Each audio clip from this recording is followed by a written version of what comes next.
ఒక పెద్ద అడవిలో అన్ని రకాల జంతువులు, నేల మీద పరుగులు తీసే జంతువులు, చెట్ల మీద ఎగిరే కోతులు, గుడిసెలో దాగిపోయే కలిసి సుఖంగా జీవించేవి. అక్కడ గాలిలో ఎగిరే పక్షులు, జింకలు, ఇంకా ఎన్నో జంతువులు నివసించేవి.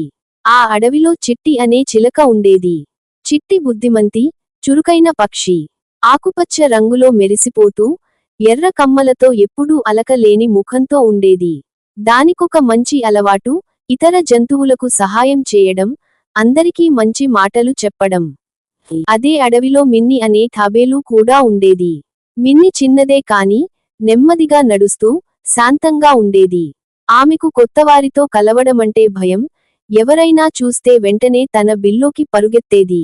ఒక రోజు, చిట్టి ఆకాశంలో ఎగురుతూ అడవిలోని పూలు, చెట్లు చూస్తూ ఎంజాయ్ చేస్తూ ఉండగా, ఎక్కడికో తన్నుకుపోయింది.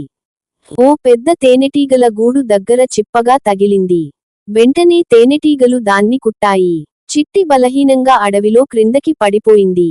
అక్కడే దగ్గరలో ఉన్న మిన్ని ఇది చూసింది. మొదట భయపడ్డా, వెంటనే తన మనసు మార్చుకుని చిట్టిని దగ్గరకు తీసుకెళ్ళింది.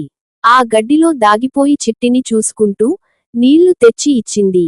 కొంతసేపటికి చిట్టి కళ్ళు తెరిచింది. ఏమైంది నాకు? అని అడిగింది చిట్టి. నువ్వు తేనెటీగల దగ్గర పడిపోయావు. నేను నిన్ను కాపాడాను అని మిన్ని నెచెప్పింది. చిట్టికి ఆశ్చర్యం కలిగింది. నీకు ధైర్యం ఎలా వచ్చింది? నువ్వు అంత భయపడే మిన్ని కదా? అని అడిగింది. మిన్ని నవ్వింది. స్నేహితుల కోసం ధైర్యం నాలో తానువుగా వచ్చింది.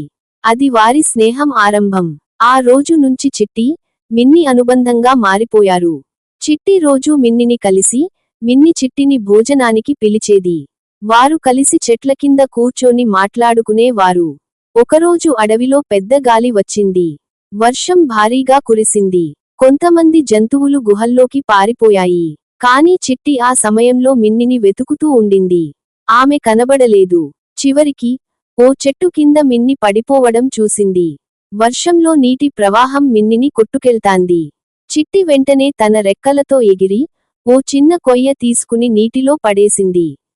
ఆ కొయ్య మీద మిన్నిని ఎక్కించి, సురక్షితంగా పొదల వైపు తీసుకెళ్ళింది. వెంటనే గుహలోకి తీసుకెళ్లి, మిన్నిని పొడి గుప్పెడు గడ్డితో కప్పింది. మిన్నికి సాయం చేసినందుకు మిగతా జంతువులు కూడా చిట్టిని ప్రశంసించాయి. అప్పటి నుంచి చిట్టి, మిన్ని స్నేహం ఇంకా బలంగా మారింది. వారు ఇద్దరూ కలిసి అడవిలోని జంతువులకు సహాయం చేసేవారు. ఒక చిన్న జింక గాయపడితే మిన్నితో సహా చిట్టి చెట్ల దగ్గరించి మందులు తెచ్చేది. ఒక పక్షి గుడ్డు చెట్టు నుండి పడితే మిన్ని తన చిన్న నోరు దాంతో తీసుకొని గూడు దగ్గరకు తీసుకెళ్లేది. ఆ అడవి ఇప్పుడు మిగతా అడవుల కంటే శాంతమైన, స్నేహపూరితమైన ప్రాంతంగా మారింది. అంతా చిట్టి, మిన్నిలా మంచి మిత్రులై ఉండాలని ఆశపడేవారు. ఒకరోజు జంతువులన్నీ కలసి చిట్టి, మిన్నిలకు ఒక చిన్న సభ పెట్టారు. అందులో, అడవి స్నేహదూతలు అనే బహుమతి ఇచ్చారు. చిట్టి తన మాటలతో ముగించింది. స్నేహం అంటే రూపం కాదు, అది మనసులో ఉండాలి. మిన్నిలాంటి స్నేహితుడు నా జీవితానికే గౌరవం. మిన్నిలు మాత్రం చిరునవ్వుతో ఇలా అంది. స్నేహితుడి కోసం ధైర్యం నా లోపలే ఉంది అని నాకు నేనే నేర్చుకున్నా. దీనిలో నీతి ఏమిటంటే, నిజమైన స్నేహం రూపంతో కాదు, మనసుతో ఏర్పడుతుంది. భయం కన్నా ముందు ధైర్యం, మరొకరి కోసం ప్రేమ ఉంటే అన్నీ సాధ్యమే. జంతువులైనా, మనుషులైనా సహాయం చేయాలనేదే నిజమైన బుద్ధి.